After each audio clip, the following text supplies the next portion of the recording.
vous parlez d'Internet. Sur Internet, quels sont les sites qui sont les plus puissants, où vont les gens, personne ne les oblige à y aller? Ce sont les sites des journaux.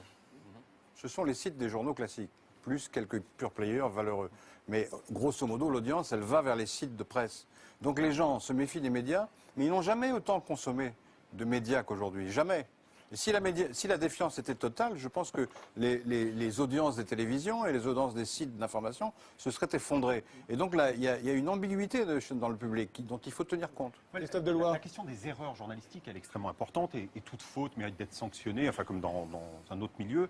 Je ne suis pas sûr que ce soit fondamental. Je crois que les Français sont aussi attachés à une plus grande liberté de la presse. Et par exemple, à la question d'un plus large pluralisme. Et il y a eu des événements politiques qui ont eu une incidence assez forte et sur lesquels les Français ont trouvé qu'il n'y avait pas assez de pluralisme. Par exemple, le référendum constitutionnel.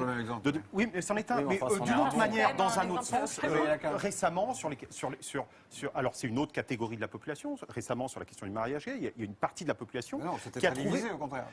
C'est le contre-exemple total.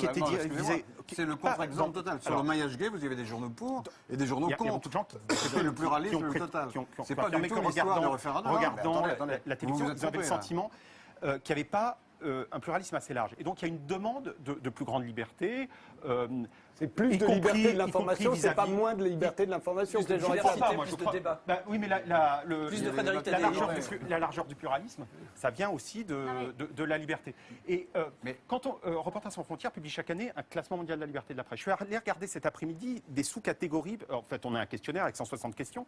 Les questions relatives au climat. Et par rapport aux pays comparables, et la France est dans une situation qui est vraiment plus basse. Donc là, ça permet de comparer à d'autres pays occidentaux. Après, il faut relativiser. On est quand même dans un pays où on peut faire du journalisme sans risquer sa vie toute la journée. On n'est pas dans un certain nombre de pays où Reporters sans frontières travaille tous les jours. La Somalie, où 18 journalistes ont été tués l'an dernier dans l'exercice de leurs fonctions. La Syrie, 25, et notamment des journalistes syriens. Ce qui est problématique, c'est qu'il y a une liberté de la presse de créer des journaux, d'écrire. Il y a une diversité des points de vue. Et pourquoi les gens, c'est vrai, même quand on est journaliste, on voit quand on va faire des reportages, des enquêtes, les gens on est souvent agressés et pas mal refusent de me parler. Pourquoi il y a cette impression? Mais pourquoi est-ce que les gens je suis d'accord avec vous. Laissez juste terminer Christophe Deloire et ensuite Jade Lingard. On est agressé dans un sens et dans l'autre. Certains trouvent qu'on parle. Alors, il y a une enquête Ipsos qui est sortie en début d'année qui disait que 3/4 des Français considéraient que les journalistes étaient coupés des réalités et des problèmes des Français.